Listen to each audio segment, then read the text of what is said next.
capítulo anterior, el triunfo de las derechas. Las divisiones políticas debilitan al gobierno republicano. El centro-derecha forma una alianza sólida que le permite ganar las elecciones. Las reformas son anuladas y los socialistas y la UGT lanzan una insurrección revolucionaria que es fuertemente reprimida. La violencia de la represión debilita al gobierno conservador.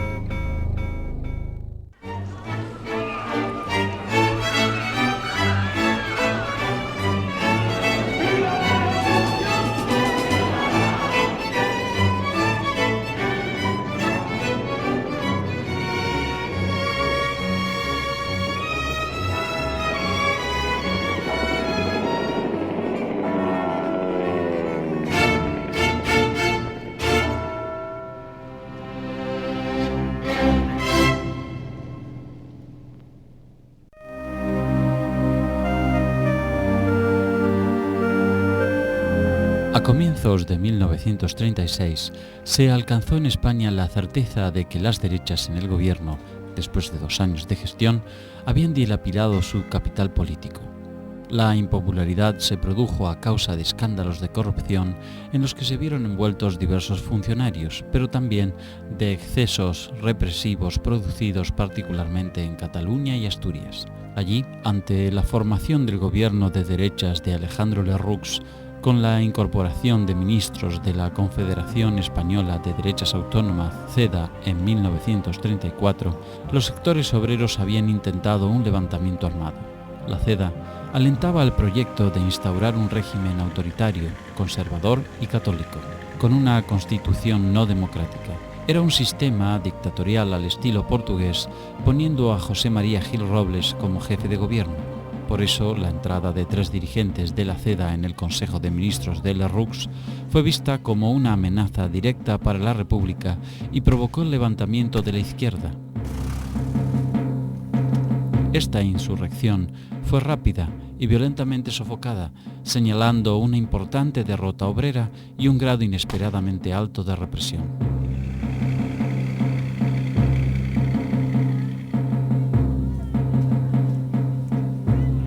La vida republicana se hace más conflictiva a partir del 34 y que por tanto quedarán ahí 2 grandes heridas. La herida de la izquierda de haber sido reprimida durísimamente en Asturias y la herida de la derecha de que se ha sublevado la izquierda de manera violenta, ¿no? O sea que sí, fue un conflicto serio en el que tenemos que ser muy cautos al juzgar las razones de unos y otros y desde luego no aceptar que una sublevación sea legal, sea legítima, pero también aceptar que la entrada de un partido no republicano en el poder era una cosa también muy complicada para cualquier régimen, ¿no?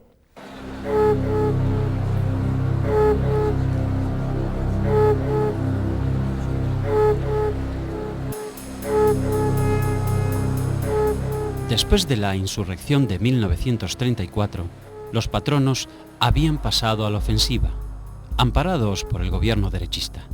Se produjeron despidos masivos, reducción de salarios, restricción de la libertad de prensa, desconocimiento de derechos adquiridos por los trabajadores y anulación de los contratos de trabajo. Todo ello provocó que amplios sectores de las clases medias, que no habían simpatizado con la huelga revolucionaria de 1934, se identificaran con los obreros y cuestionaran el gobierno de derechas. Los partidos republicanos de centro-izquierda y las estructuras de la izquierda lograron, mientras tanto, coaligarse en el llamado Frente Popular. La operación tuvo éxito, en gran medida debido a la torpeza política de las derechas. El líder republicano, Manuel Azaña, que había sido encarcelado por las insurrecciones de 1934, pronto fue puesto en libertad por falta de pruebas, y el incidente aumentó su prestigio y popularidad. En el conjunto de las políticas represivas que preconiza la derecha, el proceso Azaña debía tener una resonancia especial, puesto que se le consideraba el responsable de las políticas revolucionarias del primer bienio y se le veía como el jefe moral de la revolución, por así decirlo. Lo que pasa es que en el momento en que hay que iniciar las acciones legales, se comprueba que Azaña no tiene ninguna responsabilidad y por lo tanto es imposible perseguirle. ¿Qué consigue con ello la derecha? Pues consigue hacer un mártir. Una vez libre, Azaña comenzó a generar las bases de un entendimiento con los socialistas y se constituyó en pieza clave para cualquier operación de unidad de los sectores progresistas. No obstante, el gobierno no consideró que los republicanos de izquierda fuesen adversarios importantes. Por eso, autorizó frecuentemente sus actos públicos y conferencias. Un motivo trascendente permitió el acuerdo electoral por encima de las diferencias que incluso enfrentaban al PSOE con su ala sindical, la poderosa UGT, la amnistía de los presos por la insurrección de 1934. Para enero de 1936, el Tribunal Supremo había confirmado varias penas de muerte. Miles de involucrados en la rebelión seguían presos y aún sin proceso, y pese a las señales conciliadoras del gobierno, los tribunales militares seguían con su tarea sin prisa pero sin pausa. Las condenas a muerte generaron indignación incluso en personas alejadas de preocupaciones políticas. Esa realidad galvanizó a los partidos integrantes del Frente Popular con el objetivo de ganar las elecciones con una plataforma electoral de reivindicaciones moderadas. El objetivo central de la amnistía determinó que hasta los anarcosindicalistas de la CNT, reacios a una alianza electoral, apoyaran al Frente Popular, aunque sin formar parte de él. Lo que alimenta políticamente al Frente Popular es la movilización por la amnistía, la recuperación del poder, las reposiciones de los obreros que habían sido despedidos, la libertad de todos los encarcelados. Es decir, hay ahí también una movilización popular muy fuerte que va a ser la base de apoyo de esa nueva coalición. Otro factor que contribuyó a la configuración del Frente Popular fue la incorporación de los comunistas. El Frente Popular es reconstruir la alianza republicano-socialista, pero por la presión de Largo Caballero, que es el responsable de esa política, incorporar a los comunistas, porque Largo Caballero piensa que los comunistas refuerzan su posición en la nueva alianza e impedirá a la nueva alianza reconstruir la política republicana tal como fue en el primer bienio. Y entonces, así es como los comunistas empiezan a ser una fuerza política en España, llevados de la manita de Francisco Largo Caballero, que los mete en esa alianza republicano-socialista. Los comunistas que se habían incrementado, sobre todo en la sección juvenil, ven ahí una versión del Frente Popular y le empiezan a llamar a lo que Prieto y Azaña seguían llamando coalición republicano-socialista, le empiezan a llamar Frente Popular. Precisamente, en un discurso de la campaña electoral, Azaña presentaba este programa aceptable en su coyuntura histórica, no solo para republicanos, sino también para comunistas y socialistas. Hemos de ir derechamente a romper las grandes concentraciones de riqueza territorial inmobiliaria, que dada la estructura de la sociedad española, atrozmente conservadora con el retraso de un siglo, impiden la efectividad de la democracia. En la derecha, en cambio, las diferencias se habían acentuado principalmente como consecuencia de la represión de octubre de 1934, provocando el debilitamiento y caída del gobierno. Ni siquiera la sombra de la posible victoria del Frente Popular logró conciliar las posiciones. Así, la CEDA, dirigida por José María Gil Robles, no pudo pactar con otras opciones más extremas a la suya como la Falange de José Antonio Primo de Rivera. El conjunto de las derechas considera que el segundo bienio ha sido una ocasión desperdiciada para terminar con el sistema liberal parlamentario y para rectificar el rumbo social y político que había adoptado la República durante el bienio social azañista.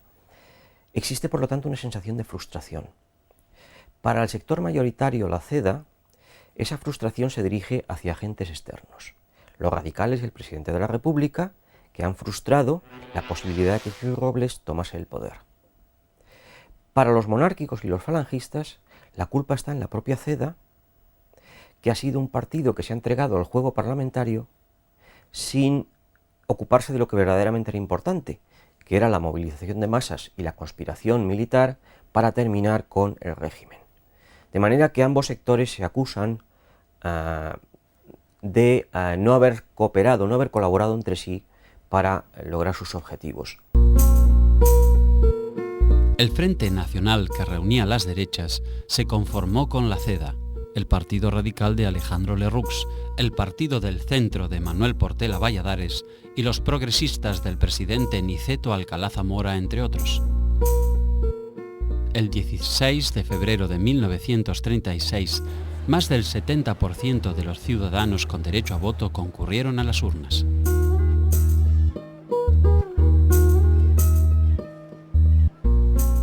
El Frente Popular obtuvo en primera instancia el 34.3% y el Frente Nacional el 33.2% de los votos, pero esta paridad no se reflejó en el Parlamento. La ley electoral establecía que las mayorías debían contar con un mínimo del 40% de los votos válidos emitidos. En las provincias, donde no se pudo formar quórum, debió realizarse una segunda vuelta, que dio amplia ventaja al Frente Popular, que obtuvo 278 diputados contra 131 de derechas, 10 de los candidatos de centro y 10 de los nacionalistas vascos. El gran triunfador de las elecciones, el gran triunfador fue el PSOE, desde luego, pero el gran líder no era Indalecio Prieto, el gran líder era Manuel Azaña. El gran líder, de nuevo, era Manuel Azaña. De modo que el gran hombre al que se tenía como forjador de la nueva unidad de la izquierda era Manuel Azaña. Después de las elecciones, Alcalá Zamora continuaba como presidente de la República y Azaña pasó a presidir el Consejo de Ministros. Las Cortes depusieron a Alcalá Zamora en mayo y Azaña fue elegido para ocupar el puesto vacante. La destitución de Alcalá Zamora fue una maniobra política del Frente Popular para eliminar a un presidente que le resultaba tremendamente incómodo. Alcalá Zamora era un hombre de centro-derecha, era un liberal, tenía un gran poder como presidente de la República porque la Constitución le otorgaba un gran poder y ese poder lo había desarrollado, lo había ejercido cada vez que pensaba que el régimen se encontraba en peligro. La Constitución establecía que si un presidente de la República disolvía 2 veces el Parlamento, las Cortes ordinarias, durante su mandato de 6 años, podía ser destituido por las siguientes Cortes. El problema era que las primeras Cortes eran las Cortes Constituyentes, no eran Cortes ordinarias. Y ahí es donde entra el matiz. Y entonces fue cuando Azaña dijo que la solución perfecta era la que habían pensado siempre Indalecio Prieto y él de presidente de la República e Indalecio Prieto presidente del gobierno. Azaña nombró presidente de la República, pero Prieto, cuando Azaña le dice que forme gobierno, Prieto tiene el inconveniente de que la mitad de su partido no quiere. Entonces ahí hay un proceso complicado en el que Prieto dijo, si yo acepto la presidencia del gobierno, el PSOE se rompe. Por tanto, vamos a hacer lo que dijimos, el PSOE no participa en el gobierno, sino que lo apoya desde las Cortes. Y entonces fue nombrado presidente del gobierno un amigo de Manuel Azaña, Santiago Casares Quiroga, que demostró ser un desastre el presidente del gobierno. Si bien el Frente Popular fue un instrumento electoral eficaz, fracasó como coalición de gobierno. Pronto, las escisiones internas y las tensiones entre los socialistas y comunistas dejaron la responsabilidad del gobierno en manos republicanas. De hecho, por prudencia política, el gobierno del Frente Popular no tuvo ministros socialistas, comunistas ni anarquistas. La presión de los partidos del Frente Popular obligó a dictar una amnistía antes de que la avalara el Parlamento. Se restituyó en el gobierno de Cataluña a Lluís Companys, preso desde octubre de 1934 con motivo de la declaración de la soberanía catalana. También se repusieron en sus cargos a alcaldes destituidos durante el bienio anterior, pero no se pudo evitar que campesinos y obreros volvieran a tomar numerosas propiedades agrícolas y fábricas por la fuerza. Esto obligó a aplicar una suerte de reforma agraria de facto. El gobierno tampoco pudo impedir que grupos de choque de la derecha, como los falangistas, organizaran atentados aún después del encarcelamiento de su líder, José Antonio Primo de Rivera, por tráfico ilegal de armas en marzo de 1936. El gobierno del Frente Popular tenía un enorme interés en ilegalizar a la Falange, en impedir sus actuaciones, con lo cual el partido, desde muy poco después del triunfo del Frente Popular, fue declarado ilegal. El tema entró en vía judicial, pero las autoridades aprovecharon para detener a toda la cúpula dirigente del partido. El gobierno destituyó o envió a destinos alejados de Madrid a los generales de quienes desconfiaba. Franco fue designado comandante general de Canarias y Godet de Baleares. Varela fue enviado a Cádiz y Orgaz a Tenerife. Emilio Mora fue trasladado desde Marruecos a Pamplona, un destino con menor importancia militar. Esta política no logró evitar que surgiera una conspiración militar poco después de las elecciones, cuya primera reunión se celebró el 10 de marzo. Los conjurados proyectaron sublevarse en abril, pero no lo hicieron porque el gobierno descubrió sus manejos y se agravó el cáncer que sufría el general Rodríguez del Barrio. Desde entonces, Mola se convirtió en el planificador de una nueva intentona, cuyo jefe teórico era el general Sanjurjo, exiliado en Portugal.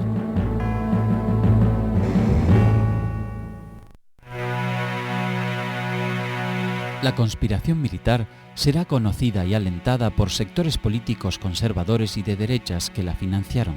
Juan Marc depositó 500.000 pesetas en un banco extranjero para Franco y otras tantas para Mola. Gil Robles entregó a Mola 500.000 pesetas de la Caja Electoral de Acción Popular. Tanto carlistas como falangistas participaron de la conspiración, pero los militares no dejaron que ningún civil tuviera capacidad de decisión en la organización de la sublevación. La operación antirrepublicana revestiría un carácter específicamente militar. Se conformaría como la suma de tres impulsos. Por un lado, los jefes y oficiales integrados en la Unión Militar Española, UME, agrupación corporativa y nacionalista secreta y clandestina, que agrupaba a la mayoría de los oficiales. Por el otro, la Junta de Generales de Madrid y la rebelión organizada por el general Emilio Mola bajo el seudónimo de El Director. Las Fuerzas Armadas no serían instrumento de determinados partidos políticos o grupos de presión, sino que asumirían la destrucción de la República frente populista con criterio esencialmente corporativo. Una circular interna de la Unión Militar Española de febrero de 1936 expresaba: las bases del Frente Popular solo se pueden imponer a España en la calle, a tiros. Antes que consentir el triunfo del comunismo, el ejército español aplastará para siempre la revolución.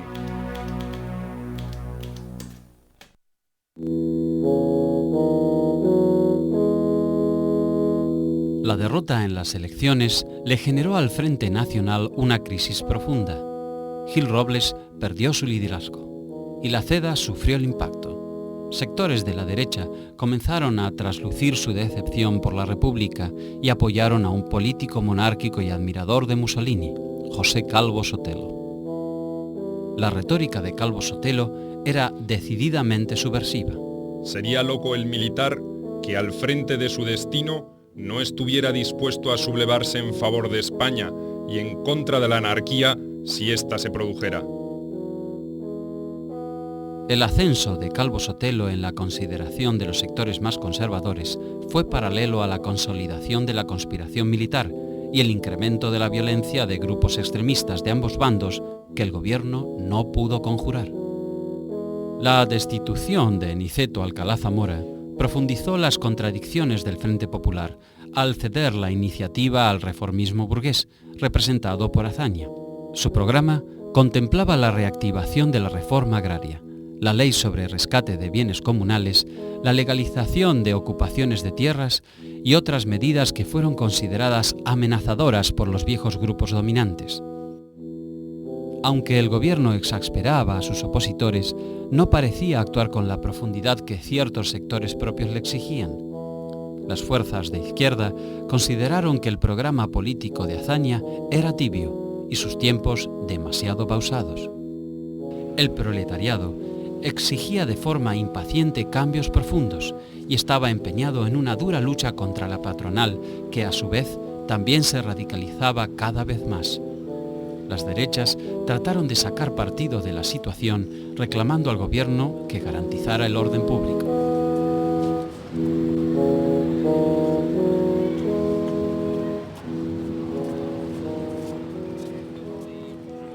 Uno de los grandes argumentos de la derecha española para justificar la guerra es que el Frente Popular, el periodo del Frente Popular, fue un periodo de grave desorden. Eso no es verdad, aunque sí es verdad que aumentó el conflicto, en efecto, y que un presidente del gobierno débil como Casares Quiroga no supo hacer las cosas, eso está claro. Pero esos desórdenes no pueden justificar la guerra de ninguna manera.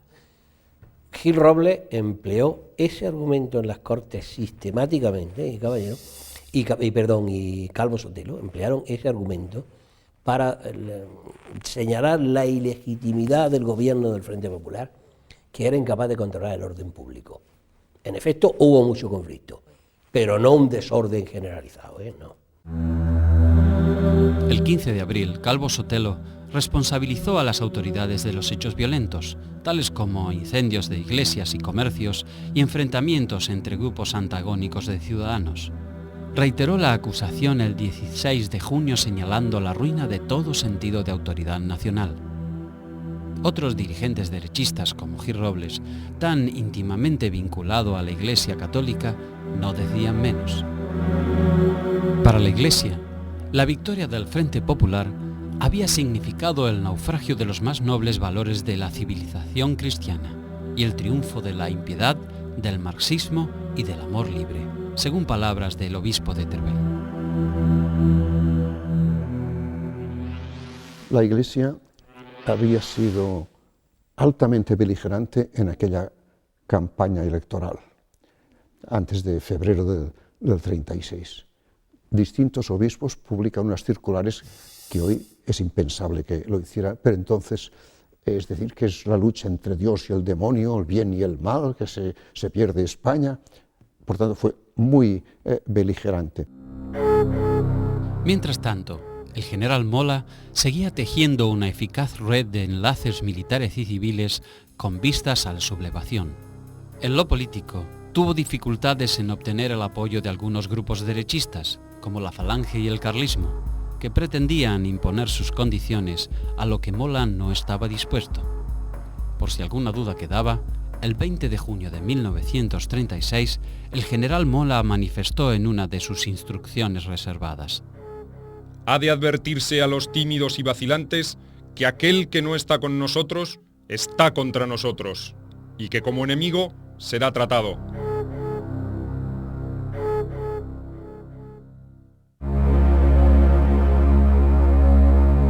En la noche del 12 de julio de 1936, el teniente de la Guardia de Asalto y ferviente socialista José Castillo resultó asesinado a balazos por pistoleros de derechas. La réplica fue fulminante.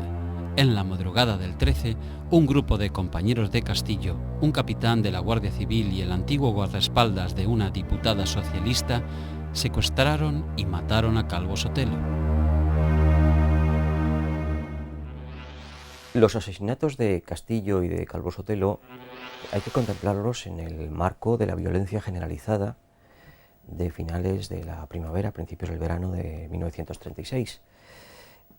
Castillo era un instructor de las milicias socialistas que estaba fichado por los activistas de extrema derecha como una de las personas a eliminar físicamente para perjudicar o incluso desarticular a las milicias juveniles de los partidos obreros. Por lo tanto, su asesinato fue un atentado terrorista premeditado de carácter político. En el caso de Calvo Sotelo fue distinto. Su asesinato no estaba previsto. De hecho, los policías que lo ejecutaron buscaban a otros líderes parlamentarios. Buscaron a Gil Robles, buscaron a Antonio Goicoechea, el dirigente de Renovación Española, pero no les encontraron.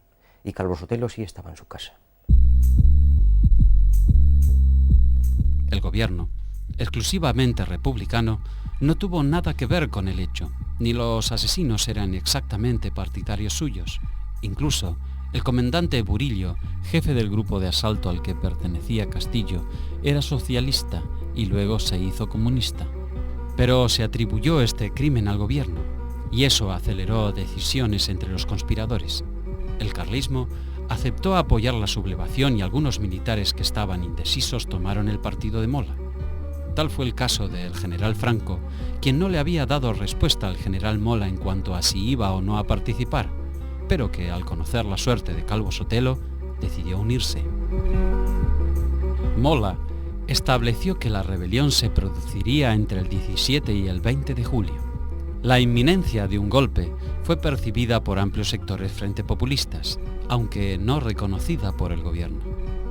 Hay constancias de que el presidente del Consejo de Ministros, Santiago Casares Quiroga, fue informado de la inminencia del golpe militar, pero consideró tales informes como meros rumores alarmistas y los ignoró. Luego, una vez producida la sublevación, no supo tomar medidas suficientemente enérgicas.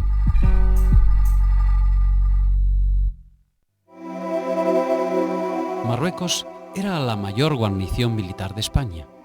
Contaba con más de 40.000 hombres, entre ellos los regulares indígenas y los legionarios. Estos últimos en 2 legiones, una en Ceuta y otra en Melilla. El 17 de julio, la guarnición de Melilla se sublevó sorpresivamente bajo las órdenes del teniente coronel Gazapo, para evitar un registro policial que amenazaba descubrir un depósito de armas clandestino. Eran las 17 horas del día 17. El levantamiento estaba previsto para el día 19, pero los conspiradores debieron adelantar sus planes. El golpe no estaba aún lo suficientemente preparado y la improvisación era inevitable. Los oficiales leales al gobierno fueron arrestados. Las tropas tomaron de inmediato la ciudad sin más que unos pocos tiros y un par de muertos. Esa misma tarde en Tetuán, la capital de Marruecos, se alzó el coronel Eduardo Sáez de Buruaga. En pocas horas, la rebelión se extendió por todo el territorio. En Ceuta, el teniente coronel Juan Yagüe desplegó sus legionarios por las calles con la única resistencia de algunas acciones aisladas. En el aeródromo de Sanya Ramel, el comandante Lapuente Bahamonde, conocido republicano y primo hermano del general Franco, defendió su puesto a punta de pistola e hizo inutilizar los aviones que estaban a su cargo antes de caer prisionero. Algunos civiles, simpatizantes de la sublevación, en su mayoría falangistas, fueron armados y colaboraron con los rebeldes. La Junta Militar telegrafió al general Franco para que éste se trasladase a Marruecos para encabezar la rebelión. El general Franco era un hombre de enorme prudencia, eso lo afirman todos sus biógrafos. Ideológicamente estaba comprometido con la opción golpista, participó, eso es evidente también, en la conspiración a través de la Junta de Generales, pero no adoptó posiciones de primera línea, no las había adoptado nunca. En la madrugada del 18 de julio, Franco respondió con entusiasmo al telegrama de la Junta de Marruecos e hizo cruzar mensajes a diversos jefes militares. De forma inmediata, hizo proclamar el estado de guerra y dispuso que las tropas tomaran las ciudades. Luego dejó al general Luis Orgaz a cargo de completar la dominación de las islas y partió hacia Gando, el aeropuerto de Gran Canaria. Allí lo esperaba un avión modelo Dragon Rapid de la marca británica de Havilland, que los monárquicos habían puesto a su disposición. Ese mismo 18 de julio, Franco hizo pública la siguiente declaración. Hago saber, una vez más, el ejército, unido a las demás fuerzas de la nación, se ha visto obligado a recoger el anhelo de la gran mayoría de los españoles que veían con amargura infinita desaparecer lo que a todos pueda unirnos en un ideal común, España. Se trata de restablecer el orden dentro de la República. Franco hizo poner a salvo a su familia, embarcándola rumbo a Lisboa y de allí al Havre, Francia. Luego, voló desde las islas hasta Gadir y desde ahí a Casablanca, en la costa atlántica de Marruecos. Él y su comitiva durmieron allí y a la mañana siguiente aterrizaron en Sanya Ramel, en las cercanías de Tetuán. Una vez ahí, Franco tomó el mando de las tropas africanas. Cuando llega, ordena al aparato que dé unas cuantas vueltas de circunvalación y distingue al Rubito, que era el comandante de Sáenz de Uruaga, y dice: ahí está el Rubito, que era un compañero suyo de la Legión, y entonces ya está absolutamente seguro, aterriza. Muy cauto, muy cauto. Es más, y además viaja en el avión con un pasaporte diplomático que le ha proporcionado Sangroniz, habiéndose asegurado ciertos ingresos en el extranjero por si el golpe salía mal, y disfrazado de morito, con un turbante, como ha contado el mismo Pollard, el piloto. Y ya cuando ya se garantiza todo eso, ya se quita, en fin, el disfraz y se pone, ¿no?, de comandante en jefe, ¿no? El gobierno republicano intentó minimizar la importancia de la sublevación. Sus intentos de garantizar que la normalidad era absoluta y que nada había que temer solo aumentaron el nerviosismo de la ciudadanía. Mientras tanto, la rebelión se había extendido a la península. Mola había conseguido hacerse fuerte en Navarra a la vez que el general Gonzalo Queipo de Llano había asegurado una cabeza de puente en Sevilla. En Bilbao, en cambio, el coronel Pinerúa, jefe de la primera guarnición, impidió cualquier sublevación. Mola en la sublevación no tuvo errores, lo que no tenía era medios para llegar a Madrid. Claro, es que lo que hemos dicho es: si triunfa la sublevación, no hay pega, no hay guerra. Ahora, al fallar más de la mitad de la sublevación, entonces no tienen ejército para llegar para entrar en Madrid, ni para llegar a ningún lado. En Zaragoza, el general Miguel Cabanellas, sin declarar el estado de guerra, colocó baterías en puntos estratégicos de la ciudad. Dio libertad de acción a los falangistas, detuvo a más de 300 dirigentes políticos y sindicales y envió 10.000 fusiles y millones de cartuchos para Mola. Este hizo público su pronunciamiento en Pamplona e inmediatamente se alzaron también las guarniciones de Palencia, Logroño y Vitoria. De hecho, Navarra fue la única región donde el alzamiento tuvo masivo apoyo popular. En Madrid y en Barcelona, en cambio, la suerte sería adversa a los rebeldes. En la capital, el general Fanjul intentó un levantamiento, pero fracasó y se vio obligado a atrincherarse con sus partidarios en el cuartel de la Montaña. Fuerzas leales al gobierno y los milicianos terminaron asaltando el cuartel, quebraron la resistencia de los rebeldes y masacraron a los defensores en un acto que, por sus represalias, tendría consecuencias graves en el desarrollo posterior del conflicto y el trato de los prisioneros por ambos bandos. En Barcelona, Godet cometió un grueso error de cálculo. Creyó que dominaría fácilmente la situación, pero cuando llegó a la ciudad consideró que la sublevación estaba prácticamente fracasada y en consecuencia se rindió.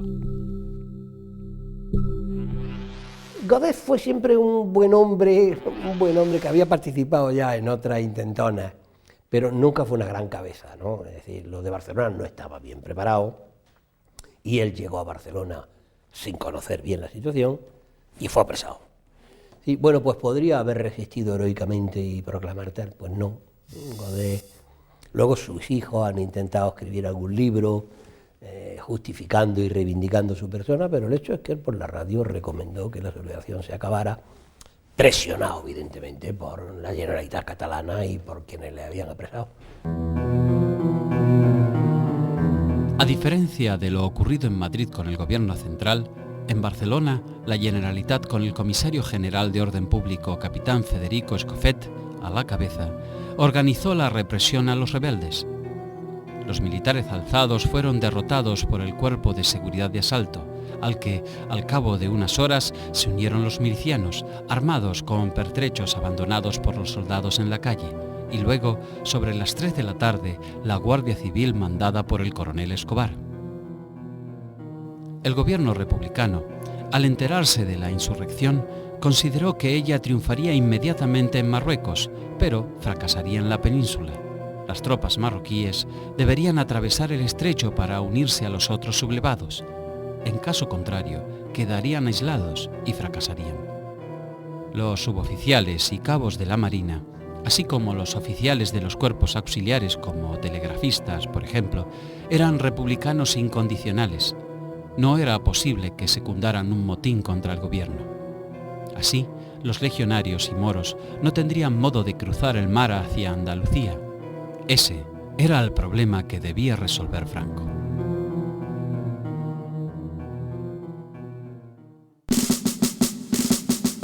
En la madrugada del 19 de julio llegaron a la península tropas marroquíes a bordo de algunos pequeños barcos. El destructor Churruca y la motonave Ciudad de Algeciras atracaron en Cádiz, a la vez que el cañonero Dato y el mercante Cabo Espartel atracaron en Algeciras. Fue el único traslado numéricamente importante que fue posible implementar en esos primeros días de la sublevación. Desde el día siguiente, ante la negativa por parte de las tripulaciones de la Armada de secundar la rebelión, no hubo ya más convoyes desde África hacia Cádiz y Algeciras. Los mandos inferiores de la Marina, muy inferiores, eran republicanos. Vamos, había un predominio. En cambio, los mandos superiores y en los jefes y generales o almirantes, pues eran del otro bando. Eso hizo que en algunos barcos se diera la terrible circunstancia de que los fusilaran. La manera de fusilar a los jefes, bueno, pues, que son cosas que pasan en la guerra. La guerra es así, es muy dura. Los refuerzos esperados por los conspiradores fueron llegando solo por medio de un exiguo puente aéreo establecido entre Marruecos y el aeropuerto de Tablada. 3 o 4 aviones que transportaban una docena de soldados en cada vuelo. El día 25, 2 faluchos de pesca lograron cruzar el estrecho llevando unos 150 legionarios. En Sevilla, Queipo de Llano ocupó inmediatamente el centro de la ciudad. Luego, al comprobar que no cabía esperar una llegada masiva de refuerzos marroquíes, asaltó con sus tropas y con civiles armados de la falange los barrios obreros, reduciendo a cañonazos las zonas defendidas por los republicanos y aplastando finalmente toda resistencia. En Sevilla no se distribuyen armas a las masas obreras como se distribuyen en Madrid el 19 de julio o se distribuyen en Barcelona. Es decir, la República se salvó en Madrid y se salvó en Barcelona gracias a que se distribuyeron armas a los sindicatos. Y en Sevilla se perdió el 18 de julio porque no se distribuyeron armas a los sindicatos. En forma simultánea a su ofensiva armada, Queipo de Llano acometió una intensa campaña por radio, propalando que un nutrido contingente marroquí había ya desembarcado y que era inminente el triunfo definitivo de la sublevación. En Valladolid, los conspiradores pusieron al general Andrés Saliquet, que había sido gobernador en la dictadura de Primo de Rivera, al mando de la 7ª División. Salamanca, Ávila, Segovia y Cáceres quedaron a sus órdenes. Con prisa, se organizaron columnas para marchar hacia Madrid. Saliquet declaró de manera inmediata el estado de guerra, de acuerdo con el bando que emitió el 18 de julio. Queda declarado el estado de guerra en todo el territorio de esta división y como primera consecuencia, militarizadas todas las fuerzas armadas, sea cualquiera la autoridad de que dependían anteriormente, con los deberes y atribuciones que competen a las del ejército y sujetas igualmente al Código de Justicia Militar. En Galicia se combatió en las calles desde el 19 hasta el 25 de julio. Por un lado, los falangistas y las tropas sublevadas. Por el otro, trabajadores mineros y guardias de asalto. Finalmente, los republicanos debieron huir hacia las montañas. A todo esto, el presidente del Consejo de Ministros, Santiago Casares Quiroga, presentó su dimisión ante Manuel Azaña, quien formó un nuevo gabinete, con muchas marchas, contramarchas, dudas y dilaciones. El gobierno ordenó la concentración de guardias de asalto en Madrid, el bombardeo de Melilla y Ceuta, la entrega de armas al pueblo y el alistamiento y movilización de las fuerzas leales. El mismo 19 de julio, el general Sanjurjo tenía que salir, estaba exiliado en Estoril, tenía que salir para ponerse al frente, para venir a España y ponerse al frente de la sublevación. Era el jefe reconocido por los generales conspiradores, el jefe de gobierno que iban a instituir, ¿no? El general Sanjurjo muy en su carácter, y la esposa, la joven segunda esposa, el general Sanjurjo, tuvieron la peregrina idea de que la avioneta del monárquico, del aviador monárquico Juan Antonio Ansaldo, que lo iba a trasladar de Estoril a España, a Burgos, cargara con un gran baúl con todos los uniformes y condecoraciones del general Sanjurjo. Y como el gobierno de Portugal no permite que esa avioneta despegue de un aeródromo militar, ni siquiera de un aeródromo civil, para no comprometerse frente al gobierno legal de la República Española, pues esa avioneta tiene que despegar de un campo de deportes. Un campo de deportes que tiene alrededor unos árboles. El aviador Ansaldo le hace saber a Sanjurjo que es mucho peso el baúl y que puede que no despeguen o que choquen con los árboles. Pero el general Sanjurjo y su joven esposa se empeñan en que tiene que traer todas las condecoraciones y todos los uniformes. Y ese fue el accidente, como es sabido, que al despegar la avioneta chocó con los árboles y cayó y ardió. La jefatura de la sublevación, al morir Sanjurjo, tenía entonces 4 candidatos: Cabanellas, Queipo de Llano, Franco y Mola. Pero el pasado republicano de los 2 primeros inquietaba a los rebeldes. Se constituyó una Junta de Defensa Nacional, presidida formalmente por Cabanellas, el militar rebelde de mayor antigüedad, aunque el poder real estaba en manos de Mola. De esta manera, la zona norte se configuró como directora de la rebelión. Por el momento, ni Franco, que estaba en África, ni Queipo de Llano, que estaba en Sevilla esperando los refuerzos marroquíes, tuvieron lugar en la Junta, lo que ciertamente fue una consecuencia del aislamiento al otro lado del mar sufrido por el ejército de África. Mola comprendía claramente que su futuro peso político dependía de que las tropas de la zona norte conservaran la iniciativa y lograran conquistar Madrid. Pasados los primeros días del levantamiento, el panorama era el siguiente. La mayoría de las ciudades más importantes de España, entre ellas Madrid, Barcelona, Bilbao y Valencia, y las regiones más industrializadas del país, respondían al gobierno republicano, al igual que la mitad del ejército, casi toda la marina y la fuerza aérea. Los rebeldes se hicieron fuertes en zonas campesinas menos desarrolladas, como Andalucía, Galicia y Navarra, pero contaban a su favor con los contingentes militares coloniales de Marruecos, la tropa más experimentada. Mola no calibraba hasta qué punto, ni los militares golpistas pudieron calibrar hasta qué punto iban a encontrar oposición popular. Probablemente creyeron que iban a sorprender y que iban a someter más fácilmente, pero la oposición popular fue tremenda, numantina. Yo mantengo que estuvo en esa tradición hispana, saguntina y numantina, de los que prefieren resistir hasta el final. En Madrid, Azaña encargó a Diego Martínez Barrio la formación de un amplio gobierno de coalición. Pero esta estrategia fracasó y José Giral terminó organizando un gabinete estrictamente republicano.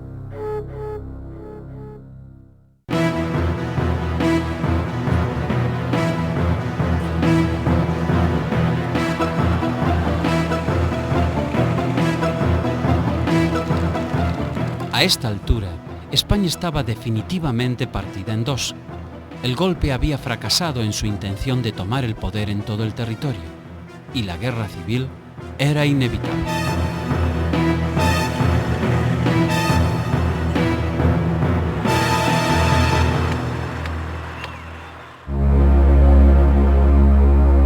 En el próximo capítulo, la Guerra de las Columnas. Las tropas rebeldes acantonadas en África logran pasar el estrecho con el apoyo de Italia y Alemania. En el territorio republicano se produce un estallido revolucionario. Las milicias catalanas rechazan el alzamiento en Barcelona y atacan Zaragoza. La República en Madrid resiste, impidiendo la toma de la ciudad.